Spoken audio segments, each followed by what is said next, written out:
specifically to investigate the deep inside of Mars. We know that the Earth is habitable. We know that Mars is not. There might be something that we find out in terms of the structure of Mars versus the structure of Earth that maybe can help us understand why that is. InSight carries a seismometer which measures the seismic waves that have traveled through Mars from Mars quakes and maps out the deep interior structure of Mars. We're going to also have a heat flow and physical properties probe which will penetrate into the Mars surface about 5 meters or 16 feet to take the temperature of Mars. And it has a radio science experiment which uses the radio on the spacecraft to measure small variations in the wobble of Mars's pole to understand more about the structure and composition of the core.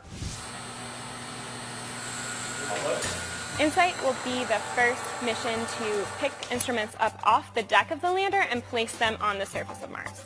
I like to say that we're playing the claw game on Mars with no joystick. The seismometer needs to be installed in one place and basically not move in order to get the best seismic data. We also have a wind and thermal shield that will then be placed on top of that seismometer to protect it further from the environment. For the heat flow probe, HP Cubed, it also needs to sit in one place, take a while to hammer itself down into the ground and acquire the thermal measurements over a long period of time.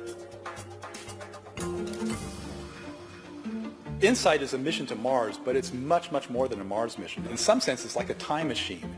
It's measuring the structure of Mars that was put in place 4.5 billion years ago, so we can go back and understand the processes that formed Mars just shortly after it was accreted from the solar nebula.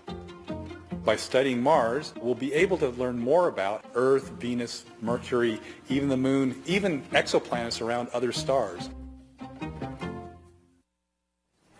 Landing on Mars is always difficult. More than half the missions have failed. Our experts in this field are systems engineers for entry, descent, and landing. They speak EDL. Let me introduce you to two in our control room, Christine Soleil, who will be making the mission callouts during landing, and Julie Wirtz-Chen. She is our color commentator who will help explain mission operations. Christine, let's start with you. I understand that there was a final software update and adjustment. What does that mean? That's right. Yesterday we sent the last EDL software parameter update to the spacecraft's computer.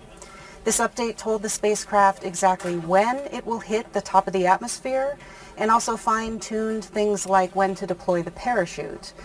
This EDL software is very important because InSight uses this software to perform entry, descent, and landing completely on its own. Mars is so far away from Earth that when a command is sent from Earth, it takes about 8 minutes for it to reach the spacecraft. Entry, descent, and landing from start to finish is less than 8 minutes long. So InSight has to do this all by itself. All right. Its fate is sealed. Now I understand that the team is about to do a readiness poll. Julie, can you fill us in on that? Sure. So that's going to be a poll between our EDL communications engineer and several of the different orbiters and antennas that we have here on Earth. So we have MARCO listening in on us, and MRO, which is Mars Reconnaissance Orbiter, will be listening to our data and recording it for us. And then the radio science engineers will be eavesdropping in on our signal from all the way back here on Earth. And Sandy, our EDL communications engineer, will be checking in with them, making sure that they're all ready to go, ready to support us in just a little,